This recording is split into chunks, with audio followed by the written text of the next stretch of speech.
aluno do Colégio Glaucia Costa. Tudo bom com você? Terceiro ano, na nossa aula de História de hoje, nós vamos estudar no capítulo 2 de História. Nós vamos abordar um tema muito interessante, que nós demos início na semana passada e hoje nós vamos dar continuidade. Nós vamos falar sobre as diferenças em família. E quais são essas diferenças e quais as primeiras famílias do Brasil, de que povos elas se originaram, como as que vieram de fora, como chegaram aqui no Brasil, quais famílias já habitavam aqui o Brasil. Isso nós vamos ver aí ao longo do capítulo. Para começar, eu quero que você abra o seu livro na página 12 e 13, o livro de História, caderno de História do Ético, que nós vamos começar a nossa aula nesse momento, tá bom? Gente, na página 12 e 13 do livro de vocês vão observar que nós vamos falar sobre famílias ao longo do tempo. Mas por que, Tia Ju? Como assim famílias ao longo do tempo? A minha família, para mim, sempre foi família. Para mim que não tem diferença nenhuma da minha família, de um parente para o outro. Será? Pessoal, embora todos nós tenhamos família, né? Cada um de nós a gente tem o nosso genes, nós temos aquelas pessoas que nós chamamos de lar, de família, que nos acolhe. Essas pessoas são diferentes, pessoal. E aqui no Brasil, quando o Brasil foi se tornando o país que é, ele se formou por meio da base de três povos principais que fazem parte da raiz da cultura brasileira, que são os indígenas, os portugueses e os africanos. E nós vamos descobrir como essas famílias foram se desenvolvendo, como elas chegaram, como elas viviam, como elas habitavam o Brasil há muito tempo atrás. Vamos lá? Pessoal, toda família tem seus costumes, tá? Isso não é novidade para ninguém. Toda família tem os seus hábitos peculiares, únicos. Tem família que se reúne no domingão para comer pizza, mas tem família que prefere comer feijoada. Tem família que é católica, mas tem família que é espírita. Enfim, toda família tem os seus costumes, que foram herdando de pai para filho, de geração em geração, e isso é uma coisa recorrente, ou seja, isso é muito comum acontecer de família para família, tá bom? Sem julgamento, sem estranhamento, isso é normal. Cada família tem seus costumes, seus hábitos, e isso a gente tem que aprender a lidar da melhor maneira possível, tá? E no Brasil é muito comum encontrarmos famílias que têm hábitos alimentares diversos, são formadas por mais ou menos pessoas. Tem família que só tem o pai e a mãe, tem família que tem o pai, a mãe e o cachorrinho, tem uma família que só tem a mamãe e os filhinhos, tem família que é o pai e os filhos, tem família que é a vovó e os netos. Então, assim, existem várias configurações de família, tá? E não só no Brasil, no mundo todo, tá? Família é família, independente da configuração que ela tiver. E isso ocorre porque, e principalmente aqui no Brasil, pessoal, isso ocorre porque o nosso país ele foi formado por pessoas de diversas origens. Vocês estão entendendo? Então, por isso que é essa diversidade tão grande aqui no nosso país. Família tradicional brasileira. Antes dos portugueses chegarem nas terras que formariam o Brasil, aqui já viviam os indígenas. E eram muitos. Cada povo indígena tinha hábitos e costumes familiares diferentes e próprios. Pessoal, em 1500, com a chegada dos portugueses, deu início, né, entre aspas, o surgimento do Brasil. Mas essa expressão ela é totalmente errônea, pois o Brasil ele não foi descoberto, já que haviam pessoas que moravam aqui antes da chegada dos portugueses. Então, assim, quando se fala em família tradicional brasileira, esse é um termo que as pessoas dão como se no Brasil tivesse somente um modelo de família. E não tem, tá? Não tem, aliás, em lugar nenhum. Mas quando se pensar em uma família de fato tipicamente brasileira, pode-se pensar na família indígena. Pois antes mesmo de chegarem os imigrantes, os portugueses, os africanos, depois, que foram trazidos para o Brasil na época da escravidão, e os holandeses, e os espanhóis, enfim, antes dessa galera toda chegar, os indígenas já habitavam terras brasileiras. Então não se pode dizer que o Brasil foi descoberto, já haviam famílias aqui, tá bom? E de várias tribos, cada tribo indígena tem os seus próprios costumes, suas crendices, seus rituais. Então imagina a riqueza que não é conhecer as diversas configurações de famílias indígenas. Então assim, sempre que alguém perguntar para você, ei, você pode me falar, na sua opinião, ou de acordo com o que você estudou, qual foi a primeira família brasileira a habitar o Brasil? Você fala assim, não qual foi a primeira família, mas quais foram as primeiras famílias? Foram as famílias indígenas, as tribos indígenas que já moravam aqui antes mesmo dos portugueses chegar aqui no Brasil. E aqui eu trouxe algumas imagens para vocês verem um pouco do costume dos indígenas. A primeira imagem do lado esquerdo, vocês podem ver que tem uma família tipicamente indígena, onde tem um pai, tem a mãe, tem os filhos. E essa imagem, ela retrata a família lá atrás, assim que o Brasil foi descoberto, a configuração familiar indígena naquela época, mostrando os costumes das pessoas daquela época, como os filhos eram tratados, a hierarquia. O pai era o chefe da família e a mãe. Não é tão diferente do estilo de família que nós temos hoje, claro, né? Mas por meio dessa imagem a gente pode ver mais ou menos como eram as famílias daquela época e indígenas, então isso é muito legal. E essa segunda imagem eu trouxe aqui essas indígenazinhas para vocês verem os rostinhos pintados e um pouquinho da cultura delas, né? Para vocês terem um pouquinho de acesso a essa riqueza que é a cultura indígena. Que não é somente isso. Existem milhares, né? Existiam pelo menos milhares de tribos indígenas e aqui a gente pode ver um pouquinho dos costumes de pintar o rosto, roupas coloridas. Tudo fazem parte da cultura deles. Então, pessoal, em 1500, com a chegada dos portugueses, iniciou-se a colonização brasileira, né, das terras brasileiras. Muitos portugueses vieram trabalhar no Brasil, eram comerciantes, agricultores, militares e pessoas de muitas outras profissões. Quando Pedro Álvares Cabral chegou aqui no Brasil, a princípio, ele enxergou, né, terras lindíssimas e logo teve esse primeiro contato com as tribos indígenas que já eram os habitantes daqui das terras brasileiras, né? Então, assim, o que acontece? Eles vieram, colonizaram, né? Como eu já expliquei para vocês algumas vezes em sala. Quando eles chegaram aqui, eles foram ensinar aos índios sobre a cultura deles. Eles ensinaram sobre a religião deles, tentaram catequizar os índios.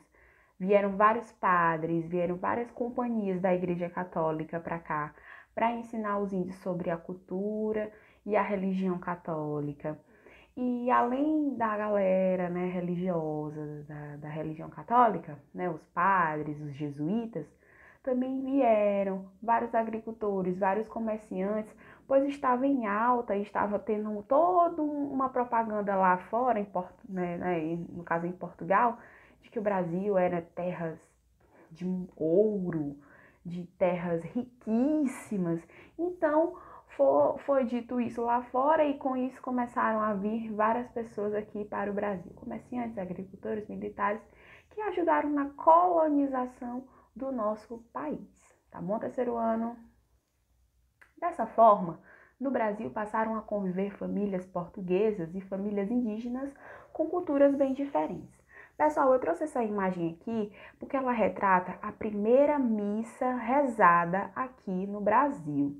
E esse é um marco histórico, pois quando esse acontecimento, né, esse momento religioso aconteceu aqui no Brasil, os índios também participaram, pois para eles era algo inédito, algo novo, algo que eles ainda não tinham tido acesso em nenhum momento, até porque era algo desconhecido para eles. Então, esse momento, eu trouxe essa imagem para que vocês pudessem ter acesso a esse momento e mostrar para vocês justamente essa mistura de culturas, onde o europeu, o branco europeu português, traz consigo a sua religião e os seus hábitos europeus, e o indígena brasileiro, né, nativo, vem com sua inocência juntar-se ao português, e aí a gente pode ver uma mistura de culturas diferentes dentro dessa imagem, que foi o que aconteceu quando os portugueses chegaram aqui para colonizar o Brasil, tá bom? Aqui eu trago algumas imagens. Do lado esquerdo tem uma imagem de um padre jesuíta, não é mesmo? Catequizando. Provavelmente alguns líderes, primeiros eles chegavam nos líderes para poder ter acesso ao resto das tribos, né? Os padres que vinham para catequizar. Catequizar significa ensinar a doutrina católica para os indígenas que habitavam aqui no Brasil. Provavelmente esse padre está ensinando sobre a cultura brasileira, não, sobre as doutrinas da Igreja Católica, da religião católica para esses índios. E nessa segunda imagem já é algo que aconteceu mais para frente, foi quando a corte portuguesa veio para o Brasil, mas isso vocês vão ver mais à frente. E nós vamos falar agora sobre as famílias africanas, que eu falei para vocês que a cultura brasileira, ela é formada, a raiz da cultura brasileira, né, formada por 3 povos, que são os indígenas, que já habitavam o Brasil antes da chegada dos portugueses, os portugueses que chegaram aqui em 1500 e fizeram, né, a colonização e tudo mais, e as famílias africanas, pessoal. Os africanos, eles vieram para o Brasil, eles não vieram por conta própria, viu?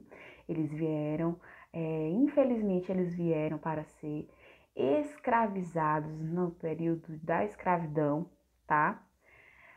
Nos navios negreiros lá da África para cá, por meio do comércio ilegal de pessoas. Eles vieram, pessoal, para o Brasil para substituir a mão de obra dos indígenas, porque os indígenas se revoltaram. Eles eram donos das terras e os portugueses queriam, porque queriam escravizar os índios para fazer, né? Para derrubar as árvores, para fazer o trabalho mais pesado, que é o que vocês vão ver mais pra frente. Tudo isso aí é passo a passo. Passo a passo a gente chega lá. Mas o que vocês precisam entender é isso. Que as famílias africanas, ao chegarem aqui no Brasil, elas não vieram por livre e espontânea vontade. Infelizmente, elas vieram numa época de escravidão. Elas vieram para trabalhar sem remuneração. Elas vieram para trabalhar de graça e em situação precária, ou seja, além de trabalhar de graça, eles eram açoitados, eles sofriam muito nessa época. Mas o que eu quero que vocês entendam nesse momento é que mesmo em condições tão tristes, as famílias africanas, os africanos, também fazem parte da raiz cultural do Brasil. E essas famílias ajudaram a miscigenar a nossa cultura, enriquecer, engrandecer e contribuíram bastante para a nossa cultura brasileira. Tanto é que a gente herda muito dessas famílias africanas, dos africanos, aqui no Brasil. Desde a comida, a música, as danças, as cores, nós herdamos muito dos negros africanos. Então, também são as famílias africanas que ajudaram, né, vieram para cá, formaram as suas famílias aqui e ajudaram a enriquecer, mesmo numa situação tão triste em que elas tiveram que vir para cá, a nossa cultura, tá bom? E aqui eu trouxe imagens também, na imagem do lado direito, a imagem mais colorida, com cores mais fortes. Nós temos aqui alguns africanos, eles estão no momento de roda de capoeira. E aqui a gente pode ver que a capoeira se tornou, assim, um patrimônio histórico, né, da nossa imaterial do Brasil, onde a gente herdou dessas pessoas que vieram para cá, e são hábitos que a gente cultiva até hoje e que fazem parte dessa cultura, né, africana. Então, as famílias africanas, elas contribuíram bastante mesmo, na raiz da população brasileira, e são costumes que a gente leva até hoje e costume de família para família. A gente vê que muitas vezes quando o pai luta capoeira, o filho luta capoeira e assim vai passando de geração para geração. São costumes de famílias que são levados até hoje, né? Ou seja, de geração para geração. Muito bem. Agora, pessoal, e vocês entenderam mais ou menos aí o panorama de como foi que o Brasil foi surgindo, como surgiu essa miscigenação, essa mistura e toda essa riqueza aí no que diz respeito às configurações familiares brasileiras. Eu gostaria que vocês fizessem uma leitura da página 12 e 13, 12, 13 e quem sabe até a página 14, para vocês fazerem essa atividade que eu vou propor agora para vocês. Atividade, vamos ler aqui comigo? Faça um texto no seu caderno de história, relatando sobre como iniciou a pluralidade de famílias no Brasil. Quais os 3 povos responsáveis pela base cultural do nosso país e o resultado dessa mistura. Vocês, de acordo com a leitura de vocês da página 12 e 13, vocês vão criar um texto, mas não precisa ser um texto grande. Pode ser um texto de no máximo 10 linhas, respeitando, né, o limite da margem direita e esquerda, título, parágrafo. Não precisa, claro, se você for escrever mais de um parágrafo, não solta linha de um parágrafo para o outro. Eu sempre falo isso, pessoal, não solta linha de um parágrafo para o outro. Vocês vão fazer um texto com as palavras de vocês, de acordo com o que vocês entenderam. E principalmente vocês vão explicar quais foram as 3 famílias, não é? Os 3 povos responsáveis pela base cultural do nosso país. Quais são? São os indígenas, os portugueses e os africanos. Aí vocês vão explicar.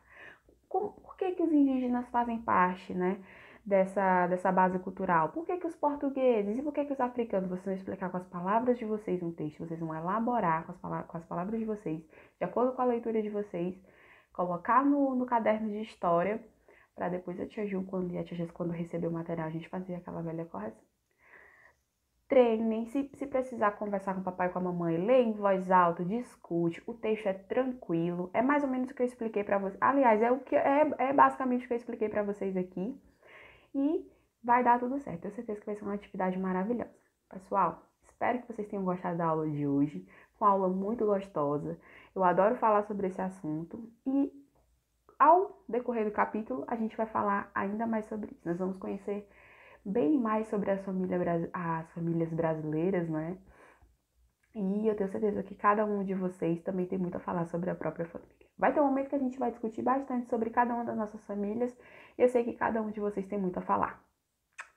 Um beijo, pessoal. Au revoir, bye bye. Até a próxima.